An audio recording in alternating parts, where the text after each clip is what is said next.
Menurut saya demokrasi saat ini memang lagi mundur.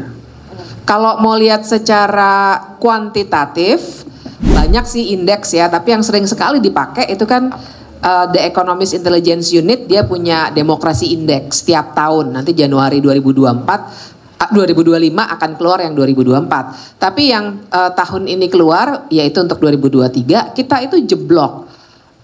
Kita flawed democracy. Jadi kategorinya itu ya demokrasi, flawed democracy, hybrid regime, terus di bawah itu authoritarianism. Jadi kita udah deket ke hybrid regime, bahkan kalau dilihat ininya, skornya udah agak deket gitu. Kalau dari petanya tuh ada, kita warnanya udah biru muda. Artinya alertnya harus tanda bahaya sebenarnya memang harus kita bunyikan. Itu. Dan kita jebloknya, saya harus nambahin nanti akan ada kaitannya dengan apa yang nanti saya kira Afu akan gali lebih lanjut dari saya.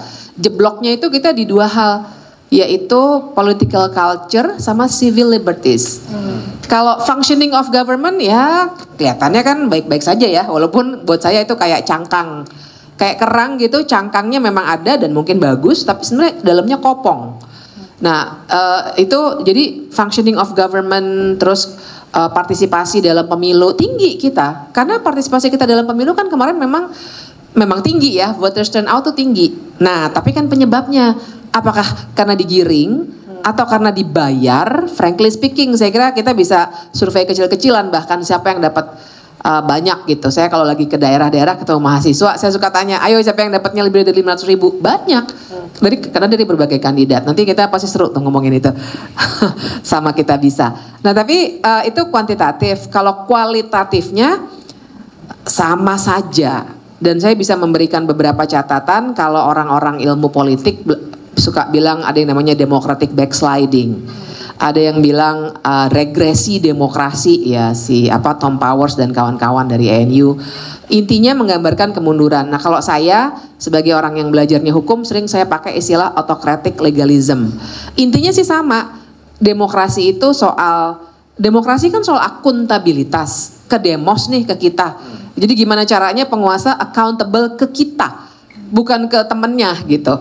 Nah autocratic legalism itu secara legal mekanisme dan institusi untuk accountability itu dipretelin satu-satu sehingga tidak accountable lagi.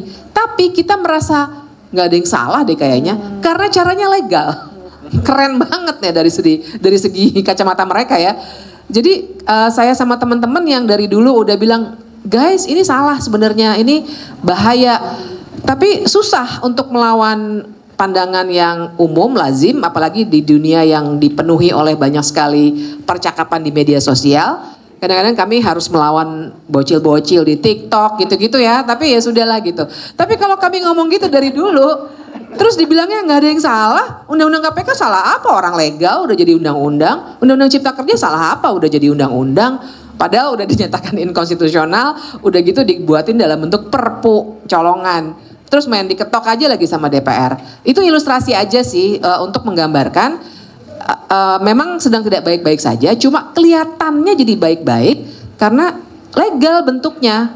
Jadi hukum tuh buat jadi cap yang salah jadi seperti benar, yang tidak adil jadi seperti adil.